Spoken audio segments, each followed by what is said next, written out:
So that's strange. Can you hear us? So now I do see that it's live.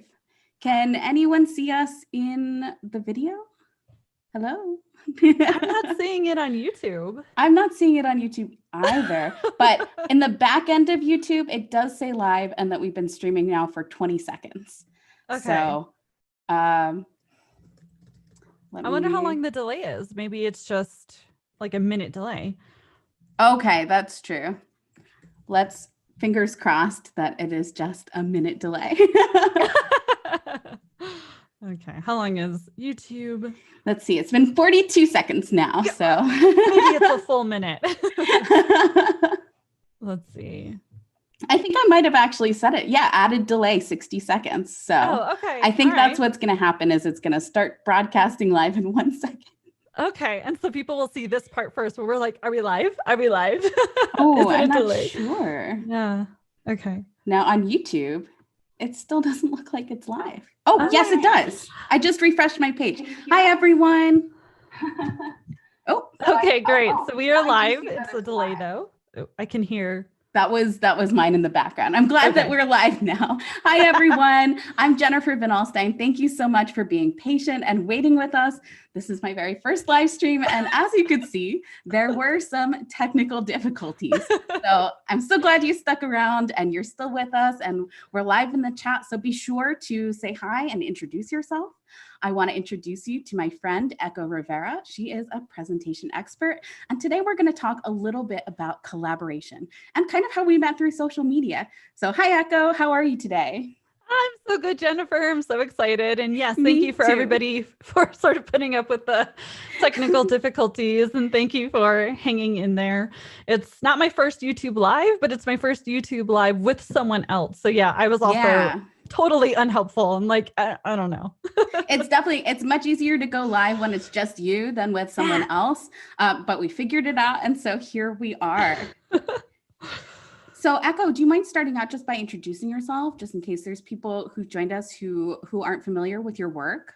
Yeah, sure. So, hey, everyone, I'm Echo Rivera. And yeah, I am just a presentation designer. I help academics, researchers, evaluators, scientists, basically educators communicate their work more creatively and effectively. So yeah, that is presentations, but it's also other things like infographics and report design and comics and that kind of thing. So yeah, I just kind of want to help us get our research and educational material out there in ways that resonate with people and, inspire them to actually use that information and to act on it. So that's me in a nutshell. Well, you really do it all. And that's one of the reasons why when you reached out to me on social media to introduce yourself, I was like, this person is awesome. I totally want to know them. I want to know like what they're up to, like what they're doing. And so when you reached out to me, I think it was like on Instagram or Twitter, I was super excited. And we set up a phone call on Zoom.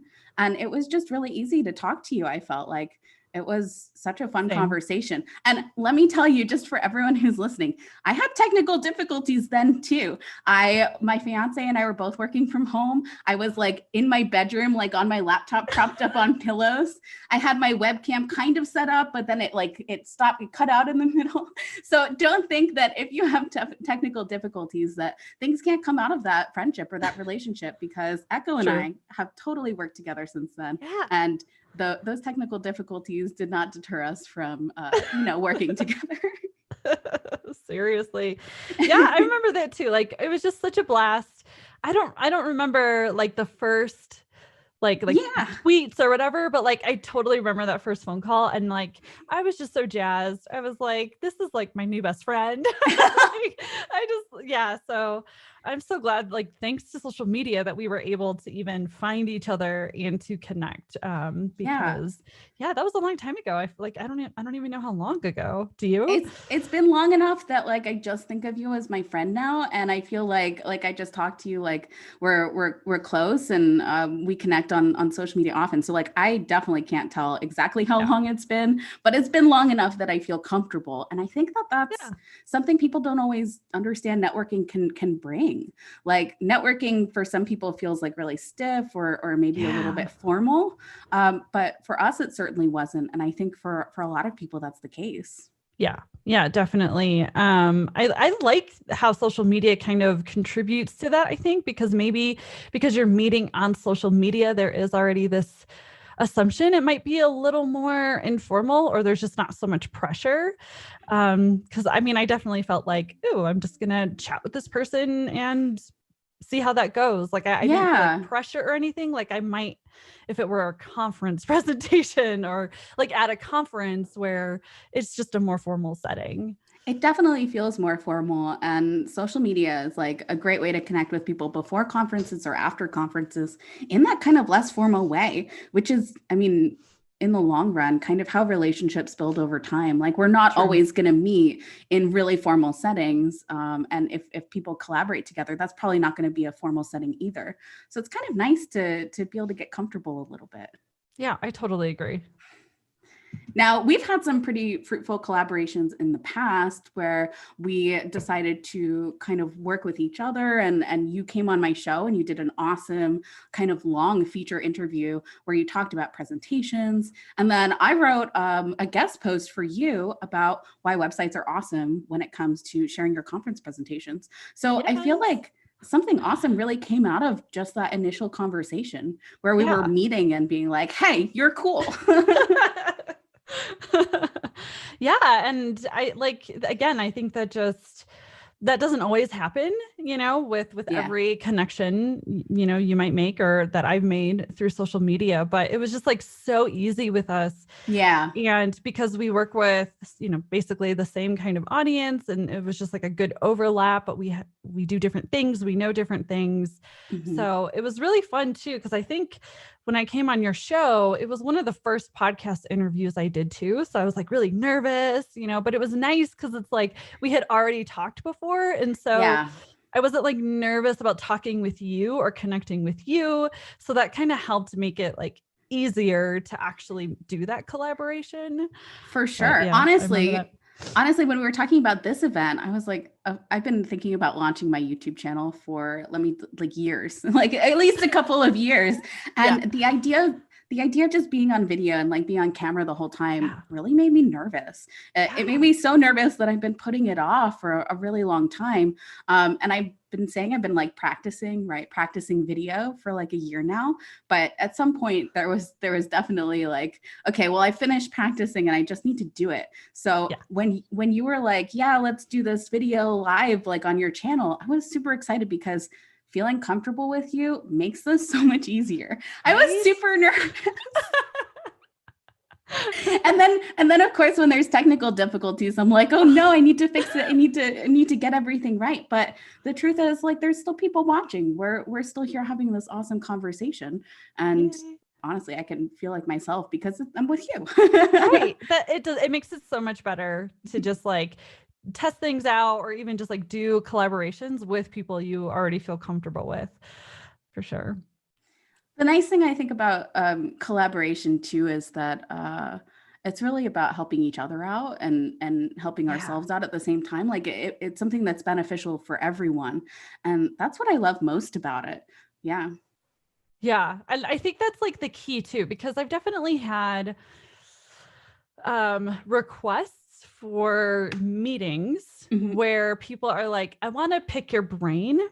Oh, and right. Like the way the ask is, it's very much framed as like, it's not going to be mutually beneficial in some way. It feels very like one-sided almost. So I think, like from the beginning, it was kind of like, let's just kind of talk, get to know each other. And maybe this could turn into a collaboration. Like it felt more mutual. That's not the right word. I can't quite think of the word I'm looking for here, but like, it just felt like it just wasn't going to be one-sided, I guess. Yeah. And I think that was really important from the beginning. I think it was too. And I think that that's something that like when you find that when you're networking, like go and like put some effort into that relationship, like reach out Yeah. to that person again and say, hey, do you want to have another conversation? Because that's someone that we might get along with long term. Echo and I Yeah. certainly did. Yeah. Oh my gosh. I love our calls. Yeah, me too. But yeah, and it's like it was so different too because I don't know, like I don't know how people feel watching this video or watching the live.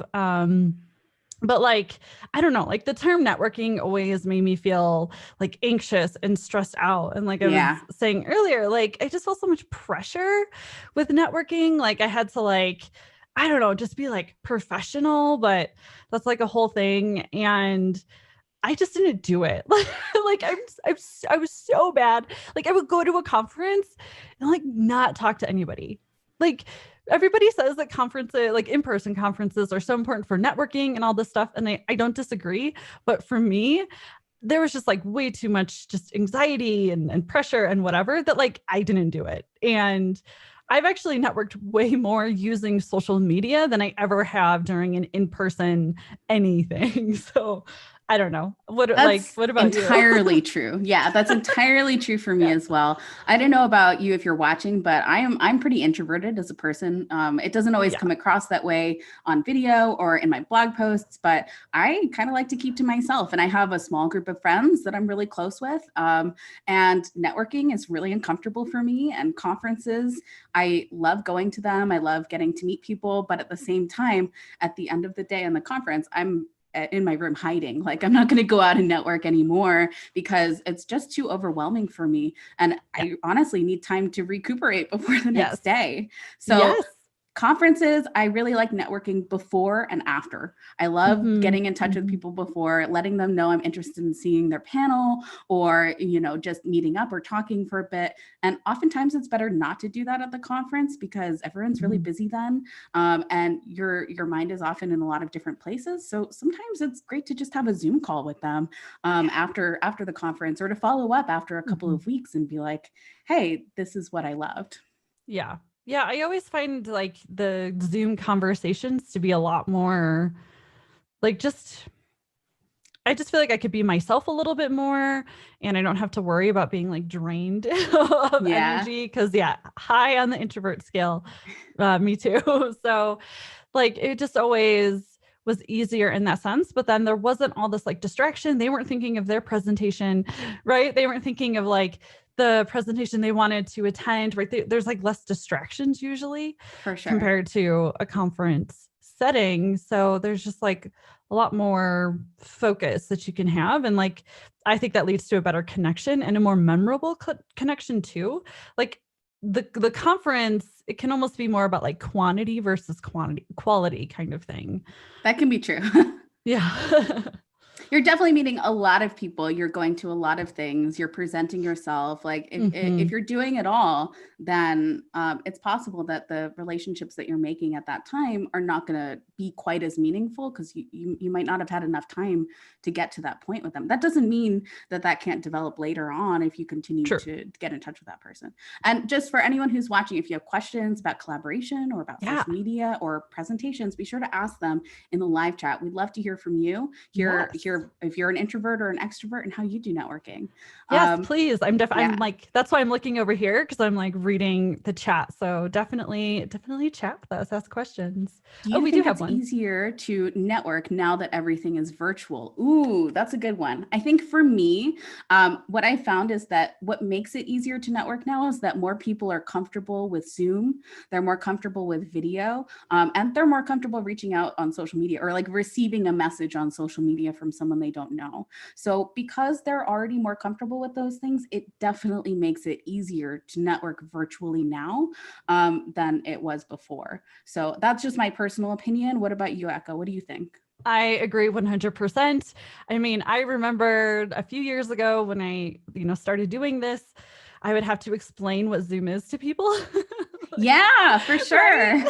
Like Zoom is kind of like WebEx, but we could do it like through meetings. It's kind of like Hangouts, Google Hangouts, right? Like I had to explain and let people know that we were going to talk on video. Like even just the idea of like having a meeting on video just like 2 or 3 years ago was still not something everybody expected. So the idea that we're going to get together on Zoom, we're actually going to see each other's faces, we're going to connect in this way. We don't have to talk about that anymore. That's the assumption. So we can just kind of get right into it.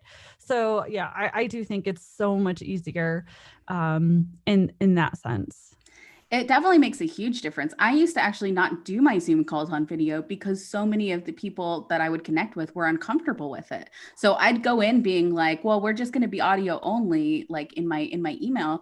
And then when we got there, I'd be like, if you want to turn on video, like I'm happy to. But most people actually said no. Now it's totally different. People come on video, they're expecting to talk on video, and they feel much more comfortable with it. That being said, I still do give people the option to not use video if they prefer, because I know some people are in Zoom meetings all day, every day. And so like it gets overwhelming at times, but just people being more comfortable with that can definitely be helpful. Yeah. Is social media like your number one way of networking, Echo? Yeah, definitely. Yeah. I was like, what else do I even do? No, it's pretty much Twitter and LinkedIn. Like I don't and like that's kind of through my own website, too. But yeah, that's kind of it. I haven't gone. The last in-person conference I went to was like 2018. So that's like a year and a half ago, I think. And even then I was like so tired. I hardly did any networking there, but I typically present. So then that's kind of how people then, I'm like, hey, connect with me on Twitter. So it's kind of like I'm there presenting, but we actually connect through social media to kind of keep that long-term relationship. And then we might do a Zoom call. So it still almost happens the same way. Yeah, it was kind of funny. It also sounds like one of your like kind of calls to action during the presentation was to connect with you long term on Twitter. Definitely. I like that. Oh, always. I mean, I'm sure I could do better. Like sometimes I've tried putting my handle on every single slide, but I like to reserve space on my slides for as many visuals as possible. It's kind of my thing. So, it'll be like in the beginning and the end and maybe sprinkled here and there. But yeah, I definitely am like, connect with me on Twitter, like LinkedIn. Those are the top two that I promote. So yeah, I highly encourage that like active promotion. All right, we have another question. What about email? Have people found it useful for reaching out or following up? Or is it mostly just useful when paired with other points of connection, in my experience? So I would say that email can definitely be a useful way for reaching out, but it's even more useful if you have maybe your social media profile or a website in your signature so people can learn a little bit about who you are. If you're just sending a cold email and they've never met you or heard about you before, it can actually be easier to reach out on social media sometimes. So it is something to consider. If you haven't heard back on email and you have followed up with a, like a polite but short, hey, just wanted to see if you had time to see my last email. So if you're not hearing back from that, I do encourage you to try social media. Do remember people are inundated with email. They're often getting many, many emails a day. So it's totally possible yours was just lost. Again, I find that I get a much faster response on social media than I do through email. Yeah, absolutely. And it's actually kind of funny because a couple weeks ago, I had somebody just cold email me, and it was actually for a collaboration. It was for networking. And I was just like, who are you? Like, like, I don't know you. And if he had kind of taken the time to get to know me on social media, he would have realized like it didn't even make sense for him. It wasn't a good fit. It just like was like totally different audiences, totally different purposes. I was confused. I was like, why? Like, who are you? Why are you emailing me? Like this, I don't understand how this is a good fit. And that doesn't necessarily mean it wouldn't have been, but it is. Right. If it was a good fit, you would have approached it differently. Right. Exactly. And like when people connect with me on social media first, it's like, we've usually already tweeted or something a couple times. We've seen each other tweet, and it's like more relevant of an ask and like more, it makes more sense as a potential collaboration. So it's just good practice, I think, to start with social media anyway, because of that, because then you can kind of save yourself from spending the time writing an email and then having the person be like, I don't understand. I don't understand this. So I think it's, yeah. Yeah, no, that's a great answer. I think that's important because we oftentimes think that email is going to be the best approach, especially faculty members who are used to emailing and being in communication with each other using that method all the time. But social media can be more personal and it can be more direct. Like people usually have it on their phone, they're able to check it. They tend to remember if they've gotten a direct message and they need to respond more than an email that just, kind of ends up off the page because they've gotten so many. Yes, that is definitely true. And I will also sometimes not open email for hours on purpose because I don't want the distraction. I want to stay focused on my tasks. Yeah. But I might go and grab coffee. And while I'm grabbing my, second cup of coffee, I'll sneak a look on Twitter. So sometimes it's that's also why you might get a faster response, not even just because then, it's social media, but because I am purposely ignoring email but I'll sneak more Twitter checks. Yeah, I think the same is true for me. Well, I do get email on my phone. So I get all the notifications on my phone, but once email comes, if it's something that I'm not going to look at for 3 days, I'll actually snooze it. So then it doesn't even appear in my mailbox until I have to look at it. That's how much I don't want to think about email all day. But with social media, if I get a direct message, I always respond to that. I usually respond within 24 hours, if not sooner, much sooner. And then the other thing is if I'm not going to read it right then, I leave it marked as unread. So next time I go into the app, it actually says you have a new notification every time. So I'm definitely not going to miss a direct message. Whereas I might miss or take longer to get back to an email. Yeah, for sure. Absolutely. Yeah, I actually have all of my notifications off on my phone. That's smart. That can be great. But I check it so much. It doesn't matter. Well, that's probably why you had to turn all the notifications off, because you were checking even more. Maybe. That's so funny. If you're listening to this, let us know in the comments. Do you usually get in touch with people via email, or have you gotten in touch with people via social media before? Now, I'm super curious. Echo, you reach out to people, you reached out to me to introduce yourself on social media. I'm curious. And do you have any tips for someone who's reaching out to DM or network on social media? Ooh. So the tips would be, make sure it sounds like a mutual ask, kind of like what I was talking about earlier. Don't make it seem especially if somebody is, maybe they are a business or something, but no, I'm going to take that back. No matter who it is, no matter who it is, just don't make it seem like you just want to spend the entire time just asking for them and not giving back. And I'm not saying you have to say, I'll share advice with you if you share advice with me. I'm not even saying that. But there has to be some type of give and take. So even if it is just let's just chat and see if we connect and just see if this is about building both of our networks, right? That's giving instead of just taking. Right. So when you frame it, don't be can I pick your brain for an hour about what microphones to buy? I may or may not be getting that a lot right now. I'm sure you're getting that a lot. And the response to that should be, well, yes, you can. And my consulting cost is this. Yeah, right. Absolutely. I think that when you have a message from anyone, it doesn't matter who it is or what the purpose is for, if it clearly communicates the expectations of what the sender has and what the sender has for the reader, I think that can be super helpful. Yep. And so that can apply to everything. That can apply to business emails. It can apply to when you're writing a letter of submission for something. It can apply to applications, anything that you're doing, just be really clear. And then my other tip would be succinct.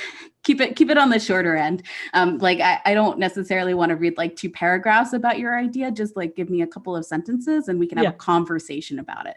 I'd rather talk to you about it more than get a really long email that has all the details. Yes. And my weakness is I write essays for emails. So I must not have done that when I reached out to you. No, you didn't. Good. It was short. Okay. It was like, hey, I'm Echo. Like, let me tell you about myself in 2 sentences and let's see if we can set up a time to meet. And I was like, yeah, let's do Nice. it. So do that. I have started like when I write my essay, I will save that as a draft and then send a Mm, short email that has almost no details. So then if they ask for, oh, well, what did you want to talk about? you Can you have it send more ready. detail? I have it ready. So I like get it out of my Oh, system, and it's the way I organize my thoughts too, so that, I have a clear idea of what, I think we could talk about. But I have learned to follow Jennifer's advice and, not actually send the entire essay. So I would agree with that, because I also don't like getting essays. It's like one of those things where I don't follow my own preference. So that's why I'm trying to get better. But yeah, like keep it succinct and be clear about expectations. I think those are very good. Oh, I see a comment. oh, I agree with what you're saying about email versus social media. I would definitely say my older colleagues don't look at social media as much, for sure. So I think that that's definitely true. Some people are not checking social media as much. So it's a good possibility for reaching out to someone. If you don't hear back after a little while, for sure, reach out again and try another way if it doesn't continue to work. Don't think that just because someone hasn't answered you that they don't want to talk to you. People are often really busy or have missed it. So try not to take it personal. I know it feels really personal. It always feels personal to me. But when Yeah. you feel that way, just remind yourself that Yeah. you have no idea what's going on in their life or with their technology at the time. So just try to take a step back from that feeling and wait and be sure that it's okay if you follow up. You're allowed to do that. You can try it in multiple ways if you need to. If you continue to not hear back, maybe move in another direction, but try reaching out 2-3 times for Yeah. sure. Yeah. And I would say too, you can also sometimes tell whether social media will be a good approach by looking at their profile. So if you if you look at my Twitter, you're gonna see that I tweet like 12 times a day. Like you're gonna see that I'm on Twitter all day long. So you're gonna know, all right, there's a high chance that Echo will see that, in some reasonable amount of time, versus if you check someone's profile and they're tweeting once a month, that could mean that they're still using it, like that they're still just reading and they're not tweeting or retweeting. But you at least know this might be more of a long shot because they don't seem to be very active on social media. So that could help. Yeah, for sure. If someone's not active on social media, it's probably not the best place to reach out to them. Email is an option, but so is LinkedIn. If you haven't thought about LinkedIn as an option, that's a good one because when you send a message to them, they'll get a notification on their phone and they'll get an email that says, hey, you have a new message from this person. Yeah. And again, because LinkedIn is a social media platform, it's connected with your profile. People can learn a bit about you before responding. So that is a plus in your favor as well. Yeah. Yeah. And Joanna says sometimes people confuse empathy with availability. And I agree with that. That's true. I mean, sometimes I really would love to chat. I would love to have a call, but the email comes in at just a very busy time. And I just, do not have the availability. And I know other people feel the same way. Like, I don't know how that works for you, Jennifer. Like there are just like some times of the year that are just a lot busier than others. For sure. I completely agree. When I get emails that are like that, where it's kind of relevant, but I'm super busy, I tend to respond like with a quick sentence that says like, please reach out to me again in a month or something. Yeah. But if for some reason I didn't get back to them, I would super appreciate if they reached out to me again. Yes. I would really appreciate that because just because I didn't have, the attention at the time to respond in a way that mattered, I would like to hear from that person again. So reaching out again, highly encouraged. Highly encouraged. I mean, there was a collaboration this summer and they sent me an email and I was like, I marked it and I was like, I'll respond in 3 days. And I swear a month passed. And I was like, wait a minute. I never respond a whole month. And I'm not normally like that, but come on, this is kind of a difficult circumstance right now during a pandemic. Right. So I just really, I lost all sense of time And so I sort of, I sent an email like, I cannot believe it's been a full 30 days. Like, how is that even possible? So sometimes it's just that, like literally, sometimes for some people, time just we just lose sense of time. And so For having sure. follow-ups is a lifesaver. Sometimes I definitely appreciate them. Yeah, absolutely. Matthew says follow-ups are great. More people rely on a follow-up than an initial email. So true. And the other thing that's true about is that sometimes when you follow up, people realize how much you care.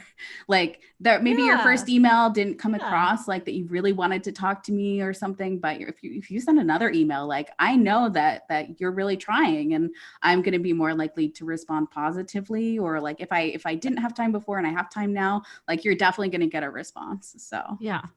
well, that was Totally kind of true. a fun conversation about emails and networking. I It guess we hadn't was. really planned that, but that's No, we live. didn't. That's why I love questions. Yeah.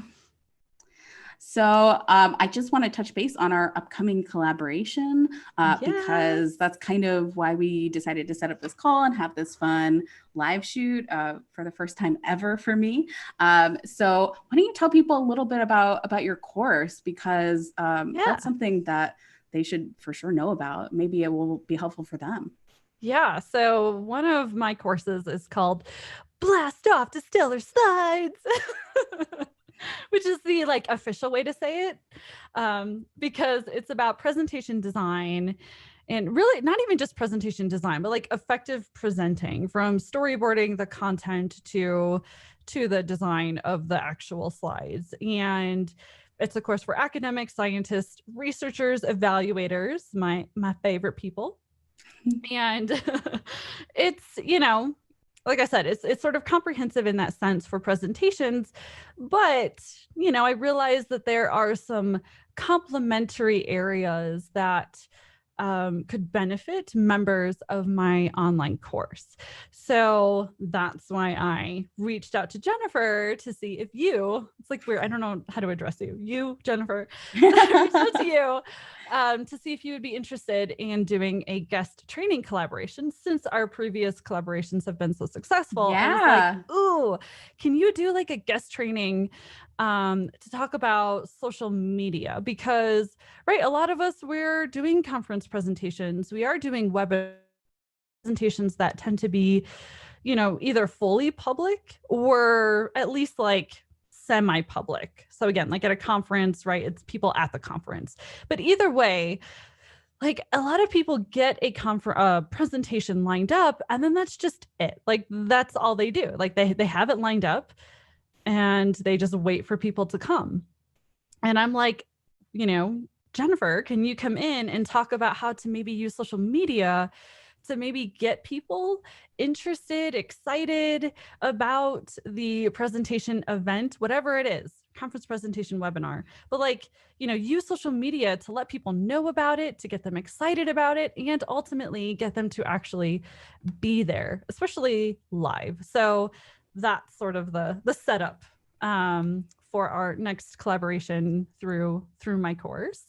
Yeah, I'm super excited for that. I mean, social media is so powerful. I mean, we've talked about how it's helped us collaborate. We've talked about how it's great for networking. We've talked about how it's great to essentially message people and have conversations. Mm-hmm. So, social media is super powerful. And that Yep. means it's also a great way to get people to your presentations or just to get the word out about them. Yep. Like, not everyone needs to come to your presentation to Yep. care about it or to Mm-hmm. want to learn from you or connect over it. So, that's one of the reasons social media is so awesome. And I'm excited to do a training for Echo's boss students.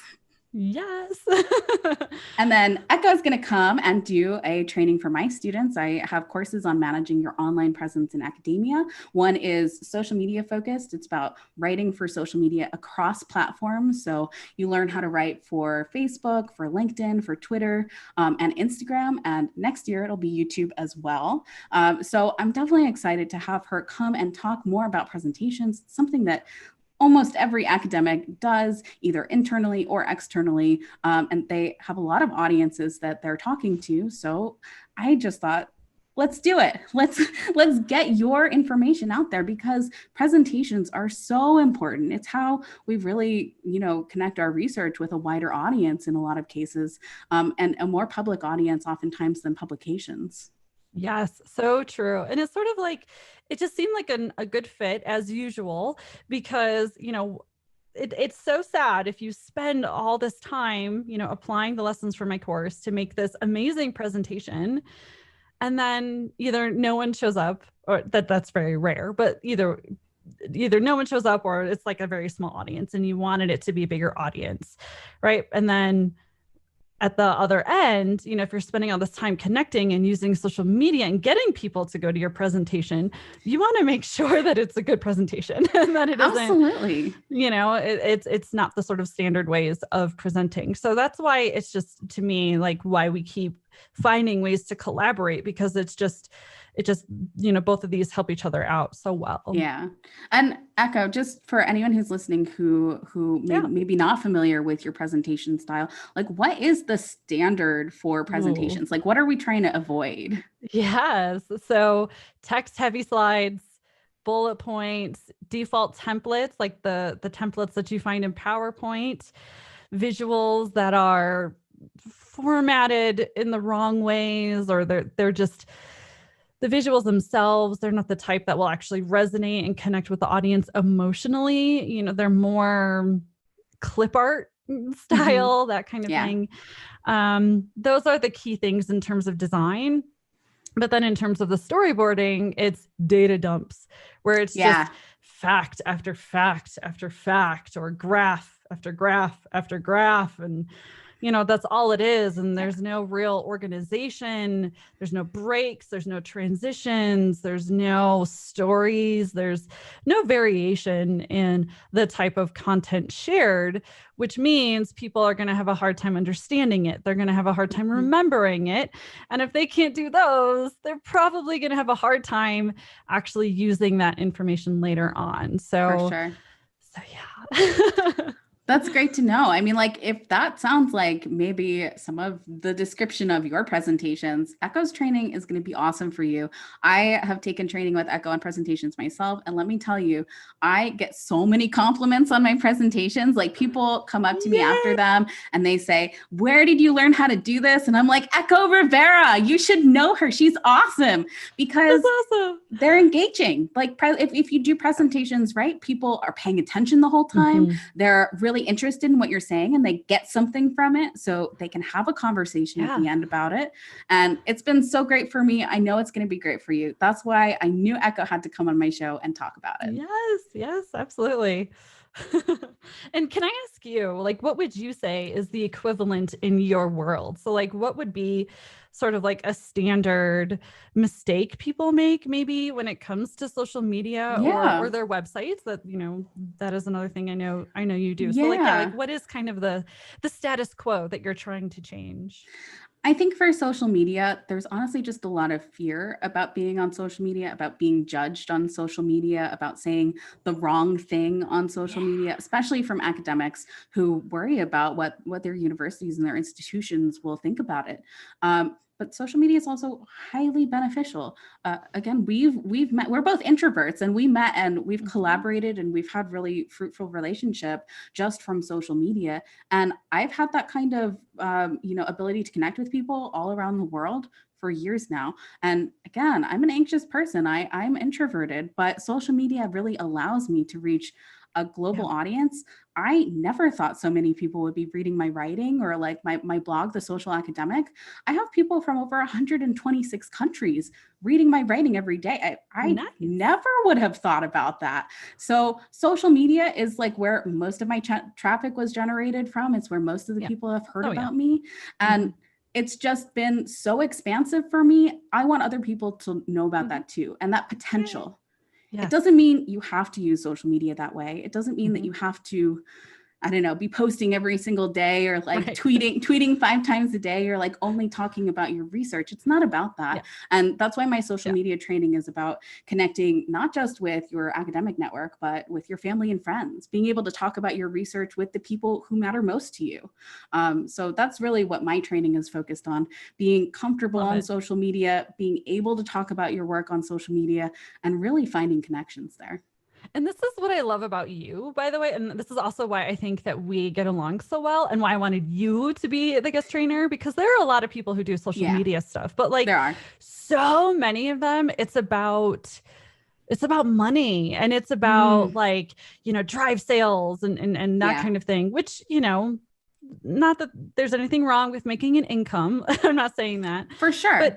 But with you, it's like from the beginning, it's about connection. And It really that's is. what I like, is that you're like, this is about building actual connections, real relationships with people, and a quality network, right? It's not just about like the numbers and superficial kind of stuff. It's like, I don't know, the core of what you want is about connection and relationships, which that's what I like about your approach. I agree. I also think if you're like approaching academics and researchers from a money-making perspective, they're just not really going to listen. A lot of them aren't interested in making money, or if they want to make money, they're looking at really large multi-million-dollar grants sometimes. They're not necessarily going to make that from social media. But communicating on social media can help grant funders, NGOs. It can help higher administrators within your own institution understand what you do and why it's important. So I definitely don't approach it from a money-making perspective. I approach it from that connection perspective. And that's because it's way more fruitful, way more long-term, and you're building an audience that really cares about you and your work. Yeah. Yeah. So true. All right. Well, do you have anything else you want to talk about today? Like, I think we touched on all the things that we had planned on going over. Yeah. Let me just check our bullet points. And does anyone have any more questions? We want to be sure to answer them. So be sure to drop your questions in the comments. Yes, please. Questions. Hello from India. Nice to connect with you. Yeah, and I also be sure to check out my blog. I actually share a ton of how-to advice articles on social media and on academic websites, and so does Echo. So if you're looking for really how-to advice and getting started stuff, there's tons of information on there for free. Be sure to check that out. Yeah.